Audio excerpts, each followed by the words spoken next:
I would love the world to get to a point where we're not asking what's it like to be a woman brewery owner. I don't want it to be seen as like a woman who owns a brewery. It's like, I just own a brewery. I do it just as well as anybody else, yeah. My name is Maria, and I started the Beauty Plug by Maria, located in Studio City, California. My name is Jennifer, and I'm the co-owner of Macleod Ale Brewing Company with my husband, Alistair. It's located in Van Nuys, California.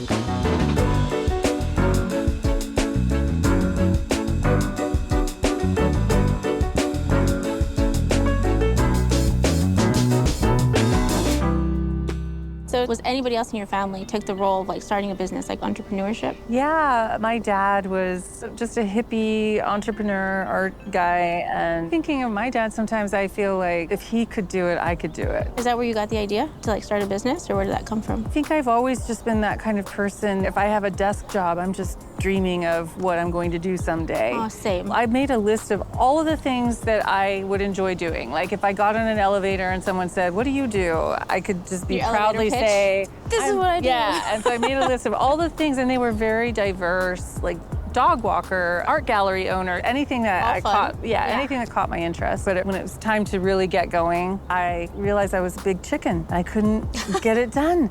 So I realized that I do a lot better when I'm with someone, like I have a partner. Yeah. And so my new husband, Alistair, he's not new anymore, but I thought, okay, I'm gonna recruit him. What would he enjoy doing? Honey. So then I really narrowed it down to things that we would enjoy doing together, and also that we had the skills to do together. I was curious with you, I don't know if you have a partner or if you are a brave soul and doing this on your own. Yes, I started off solo. I always had an interest for the beauty industry. I had done so many other things as well. I tried to be a yoga instructor, a Zumba instructor, way too shy for that. I was like, I do not like telling people what to do. And so then I went to beauty school, and that's where it started, and I fell in love with skincare. Got licensed, found out I was pregnant, maybe a month after I got licensed. Wow. Yeah, and then I took time off to be a mom, because being a mom has its own thing. And I was like, one day I want a storefront, and this is where I want it, this is how I want it. Doodling, planning, dreaming. And so I was like, well, time to go back to work. But it was the perfect timing, if I'm honest. It was so worth it. I look at my life now, and I'm like, I love my life. Even having a kid, when I'm on my way to work, I'm like, I love work. And when I'm on my way home, I'm like, I can't wait to get home. And I'm like, how lucky am I that I get to love both? I get to connect with my person because it's one-on-one. I get to hear what they are. And it's like funny because it's like, if I have to miss work for whatever reason, I get FOMO because they come in every 4 weeks. And I'm like, no, I want to hear how that baseball game went, you know? Or like, how was that work interview? So like that connection that I get to make with my person is like really nice. I think we're running the same business actually, because like everything you're saying, it's all about people. It's about people. Sometimes they'll be telling me like things that they're going through. So I literally went and got this little like box, and people will write their prayers or their hopes, their wishes, what they want to manifest. And we put it on the wall. And it's cool because they have to come in every 4 weeks. And then they'll like be like, oh, I forgot. Like with this one girl, she wanted a baby. And she put it, I could cry. She put it on there. And she got pregnant. She already had it. I don't even know why I'm emotional about this. Oh. Anyway, so that's pretty cool. But yeah, it's people. Yeah. That's why I love people. I love what I do with people. Yeah. That's what people love. They love when you know who they are, and that's what creates the bond. So many friendships have formed at the brewery. People who never knew each other before, and now they're lifelong friends, and they go cycling together. We put together actually a tour of the UK, Alistair and I. It was basically our personal vacation that we invited 14 people to. That is so cool. And we basically took them all the places that we like to go when we go to the UK. We ended up at Alistair's family farm. It was really cool for them to see where we came from, our influences. We have some pictures in the brewery of the pub in Alistair's village, and they could go in person and see it, and to them that was like a really big deal. And breweries are very expensive propositions. You have to upgrade constantly, buy new tanks and expensive equipment, and we've reached out to our customers and offered them fundraising opportunities like, hey, beer for life. And, That's fun. let's get an infusion of cash and we'll basically pay you back in beer. That's funny. And also a lot of these people who have joined what we call our Founders Club, they end up being our biggest volunteers. Whenever we need something at the brewery, they're there painting or helping us set up new equipment. They're really invested. A lot of times customers will tell me, oh, you've created a great place here. Thank you so much for creating this place. And I'll always turn it back on them and say, you're part of it. You're here and you're creating it too. It's not just us. It's like a big group effort. Sounds like you have a similar process to mine, because I've started a few different things over the years. Just like little by little. It doesn't happen just like that. And it also comes with knowledge, right? Figuring out the products is probably the hardest part, because it's like you need to know your target audience. Your skin and my skin, we have different issues or different skin concerns. So it's having to cater to everybody unless you specifically niche yourself. That's how I started. That's how I got money. I niched myself with acne and hyperpigmentation, and then it's like I've graduated, so that I've been able to build my back bar. We did the same thing with a niche, and I'm kind of a big believer in that kind of thing. And there's so many breweries around. We started with an incredibly niche product, which was traditional British beer. Ooh. We literally started with 4 or 5 beers on tap. But people who know about that kind of beer, which is called real ale or cask ale, they will go long distances to find it. So Maria, if you're anything like me, you're always thinking about work. I love work. Even when you're not at work. What do you do to give yourself a mental break, or how do you balance that? For me to do nothing, I have to put it on the schedule. So like every Tuesday I do nothing, or like every Tuesday I'm gonna work out. I'm gonna schedule my fun day, and I just schedule it.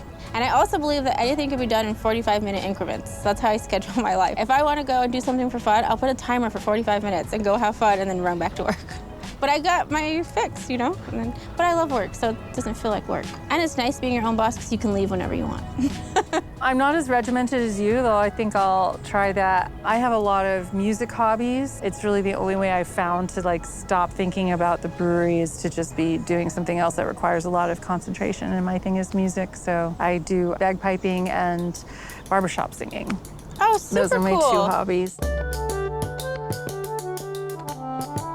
I have noticed about myself that I do tend to do things that are typically thought of as male-dominated. Unbelievably, playing bagpipes, a lot of older people would come up to me and say, I didn't know a woman could play bagpipes. And I would love the world to get to a point where we're not asking questions like, what's it like to be a woman brewery owner or a woman dentist? And you do it just as well as anybody else, To be honest, though, there are times when it can be problematic when you're interacting with other people.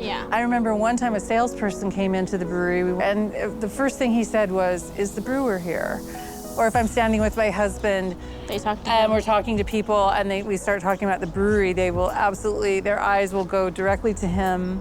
I was like, do you guys both play the same role, or are you more of a lead? I'm really the leader, 100%. And he'll say that, he always calls me his boss, and, he always says, gives me credit. We're co-owners, but really, he's there to help me flesh out my dream and also earn a living for both of us. How's being a female in your industry been for you? I mean, I feel like that's why I'm so successful. Like, I'm super girly, but I feel like I've been successful because I understand my audience and I'm not scared to be that girly. I think maybe when I was younger, I'd try to be like a little less girly, like, oh, stay away from pink, it's too pink, And now I'm like, I'm wearing pink, so I guess. But so for me, that works because I know who I'm catering to. I know exactly what she wants. I know how she wants to be treated. Nurturing just comes very easily to me. But I've even noticed with my male clients, they're like, wow, this is amazing. Yeah, that's interesting because a lot of beer drinking women aren't that girly, and I'm not that girly. Because you are who you attract, right? And so I'm sure that when women feel you, they feel a sense of community, or oh, she is like me. That's why I just embrace what I already am and make more of it. Yeah. And people like it. So what kind of challenges did you have when you first were getting started? I'm like, obviously money, you need it. Childcare, money for childcare, and figuring out your schedule. Figuring out learning to not drop the ball, and then when you do drop the ball, making the adjustments to not do it again, for sure. How about you? Yeah, money. Yeah, money and time. We had a lot of regulatory challenges because in the alcohol business, sure. it's highly regulated, federal, state, and local. You have to jump through a lot of... How did you learn that?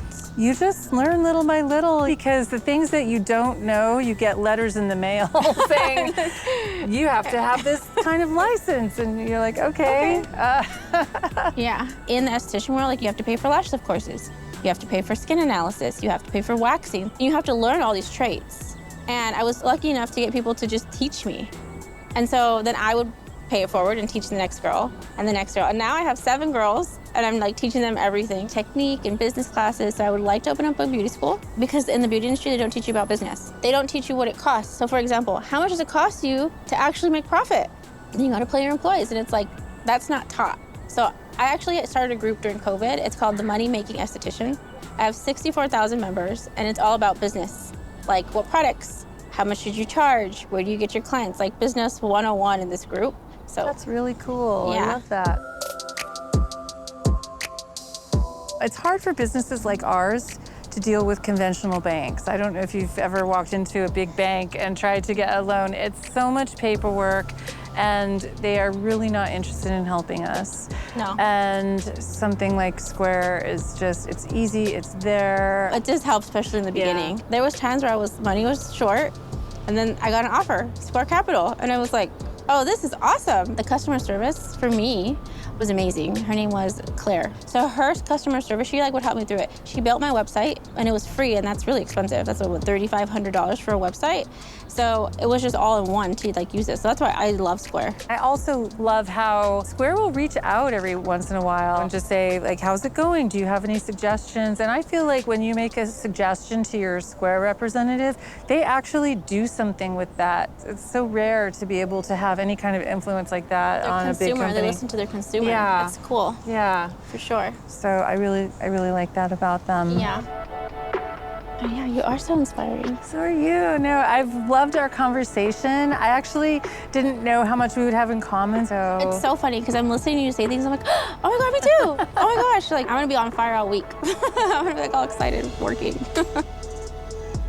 Some of my takeaways from today was for sure that if you understand your audience, like your niche, you'll be successful. And then 2, it's a sense of community, making it a place where the customer likes to come and feels welcomed, right? One of my main takeaways from my conversation with Maria is that she really schedules her time out, even her time off. And I tend to be a little more free-form, but I could see how that would be really beneficial because when you schedule that you're off the clock, that's the only time you can really be off the clock.